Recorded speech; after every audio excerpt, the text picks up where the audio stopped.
Olá pessoal, sejam bem-vindos ao curso de Lógica de Programação para Iniciantes. Vamos para a aula 15. Nesta aula 15, pessoal, a gente vai ver a estrutura de repetição para faça. O objetivo, pessoal, é permitir que uma estrutura repita uma sequência de comandos num determinado número de vezes. Tá? Isso acontece muito, pessoal, quando você quer fazer, por exemplo, uma tabuada que vai de 1 a 10. 3 vezes 1, 3 vezes 2, até o número 10. Então, é muito comum a gente usar essa estrutura para que ela se repita automaticamente até ela alcançar um valor limite de comparação. Tá? Ou seja, essa estrutura nos permite fazer isso. O que a gente vai fazer nessa aula? A gente entender toda a composição dessa estrutura. Tá? Então, vamos lá. No para, como mostramos, como está explicado aí, colocado no slide, o que é que o para está aqui? O para está nos dizendo que ele tem 3 parâmetros, tá? 3 parâmetros. O primeiro parâmetro que está aqui, pessoal, você vai ter que ter uma variável e essa variável vai receber um valor inicial, certo? Por exemplo, geralmente a gente costuma, no início do aprendizado, a gente costuma apelidar essa variável de contador. Contador. Essa variável contador quer dizer que ela vai ficar contando a quantidade de ciclos que esses comandos irão executar até se alcançar um limite. Tá? Por isso que nós apelidamos ela de contador. Mas para isso ela tem que ter um valor inicial e um valor final. Tá? Ou seja, nesse primeiro parâmetro nós colocamos a variável e passamos um valor inicial. Geralmente a gente coloca o valor 1. Tá? Já nesse segundo parâmetro, detalhe pessoal, cada parâmetro ele é finalizado por 2 ou um ponto e vírgula, tá? Então, como está aqui descrito, tá? Então, no segundo parâmetro vai ser basicamente um teste lógico. O valor que está contido dentro da variável contador, ele vai fazer esse teste lógico comparando com o valor limite, tá? Um valor limite que a gente vai especificar.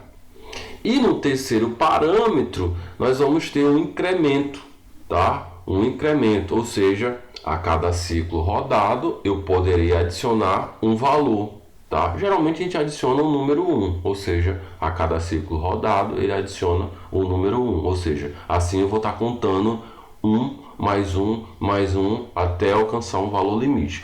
Dependendo da estrutura lógica que você for criar, o seu objeto de negócio, você pode colocar, eu vou incrementar 2 em 2, 3 em 3, 4 em 4, então isso é indiferente, tá bom? Vamos para o segundo slide para a gente entender melhor essa lógica. Só para finalizar, tinha mais essas animações. O primeiro parâmetro eu coloco o contador, esse contador ele recebe uma variável. Tá? Já no segundo parâmetro, ele faz o teste lógico e no terceiro parâmetro ele vai incrementar esse valor, tá? Incrementar esse valor. A forma de incrementar, pessoal, é isso aqui, ó. Contador recebe contador mais 1, tá? É uma das formas da gente estar incrementando, ó. Contador recebe contador mais 1. Tem também uma forma reduzida de incrementar.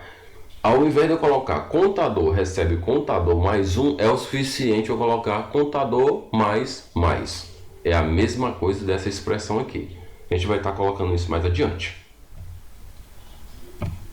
Tá. Aqui está uma estrutura lógica onde simula a construção de uma tabuada de multiplicação, tá? Que vai de 1 a 10. A gente, por exemplo, informa um número 3, por exemplo. Esse número 3 vai ser multiplicado a partir do 1 até chegar no 10, tá? Essa estrutura faz isso, tá bom?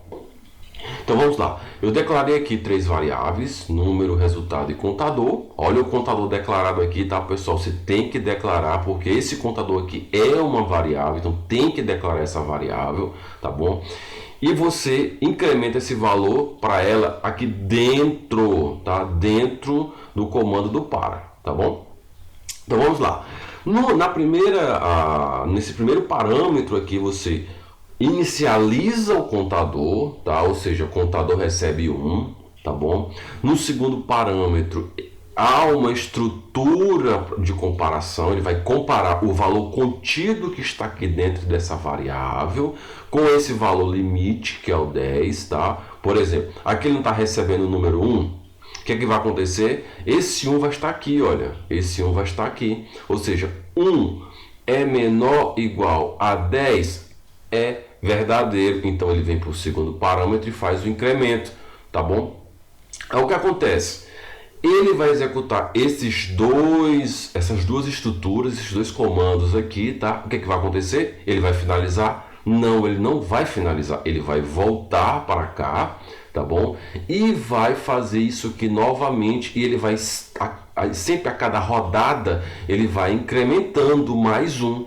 Só que ele sempre vai estar fazendo essa checagem.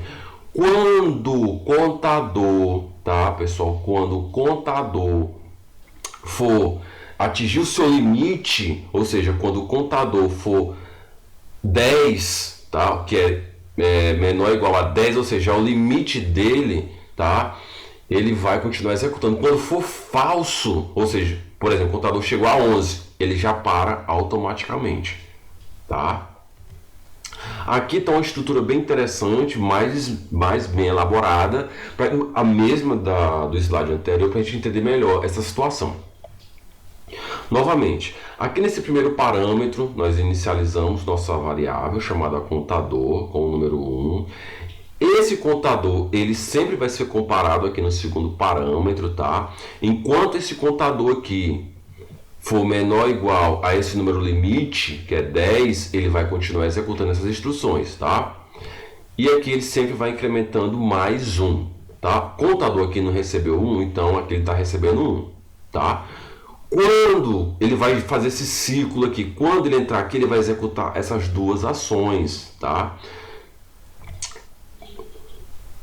Antes eu estava esquecendo, esse contador, pessoal, que eu já tinha avisado anteriormente, isso aqui é uma forma reduzida de nós expressarmos o incremento, tá? Mas você pode se sentir confortável e colocar esse aqui de cima, caso queira. Eu recomendo incrementar sempre dessa forma, tá? Contador mais. É a mesma coisa de colocar contador, recebe contador mais 1, tá bom? Então, pessoal, ele entra aqui e executa essas duas ações e ele vai voltar para o início aqui do para, tá? E vai repetir isso aqui até que essa expressão seja falsa, tá? Ou seja, por exemplo, ele já rodou isso aqui 10 vezes, um exemplo, 10 vezes, e aí quando ele parar aqui, pessoal, quando ele parar aqui tipo no 11, quando o contador for 11, ele vai ver 11 é menor ou igual a 10, não, é falso, ou seja, quando essa expressão for falsa, ele finaliza toda essa expressão e imprime todos os resultados, tá? Então vamos lá, vamos simular aqui, né, nesse slide como que funcionaria isso. Suponhamos que o número nós queremos fazer a multiplicação do número 3, ou seja, de 1 até 10, tá? De 1 até 10. Por que é de 1 até 10, professor? Porque eu estou inicializando com o número 1 e o limite dele vai ser 10, tá? O limite dele vai ser 10. Então, eu vou inicializar. Então, pessoal, ele inicializou, ele veio aqui pela primeira vez, executou, como eu estou falando, como já tinha iniciado para vocês, ele iniciou com o número 1, então 3 vezes 1 é 3, ó, tá aqui, ó, o número é 3, o número vezes o contador, que é 1, e vai trazer o resultado que é igual a 3. Novamente, ele voltou, ele fez todo o processo, ele incrementou mais 1, ou seja, o contador, em vez de ser 1, ele passou a ser 2, e ele vai entregar o valor. Então, novamente, ele girou novamente, incrementou mais 1, aí anteriormente era 2 e passou a ser 3, tá? Ele vai fazer esse ciclo aí, pessoal, até alcançar o limite. Quem é o limite? 10. Quando esse teste lógico for falso, ele finaliza, ele para automaticamente. Viu como é legal, pessoal? É muito tranquilo, tá? Muito fácil. Agora, recomendo vocês fazerem esses testes, tá? Sempre lembrem, nessa estrutura de repetição, de forma específica aqui, o para, Lembre que ele tem 3 parâmetros. O primeiro parâmetro você vai ter que ter o contador. Esse contador ele precisa ser inicializado por um número, tá? Já no segundo parâmetro é um teste lógico, ou seja, a cada ciclo que ele fazer, ele vai fazer esse teste lógico. Enquanto esse teste lógico for verdadeiro, ele vai estar executando. Tá? Ele vai estar executando. E o terceiro parâmetro é esse incremento. É o que faz o teste lógico ganhar mais um número. Tá? A soma de mais um número 1. Tá bom? Ou seja, que foi o que a gente determinou. Ou seja, a cada giro que ele for fazer, a cada ciclo que ele for executar, ele vai estar adicionando mais um ao contador. Tá? Ou seja, é assim que o teste lógico vai funcionar aqui no segundo parâmetro, tá bom? Quando esse teste lógico for falso, ele finaliza e imprime tudo pra gente. Tranquilo, pessoal? Então, pessoal, aguardo vocês aí na próxima aula. Próxima aula a gente vai praticar isso que nós mostramos aí, tá? Vamos praticar no Portugal Studio e vamos maximizar o conhecimento. É muito interessante. Viu a teoria, vá para a prática. Viu a teoria, vá para a prática, que aí tudo flui naturalmente. Aguardo vocês.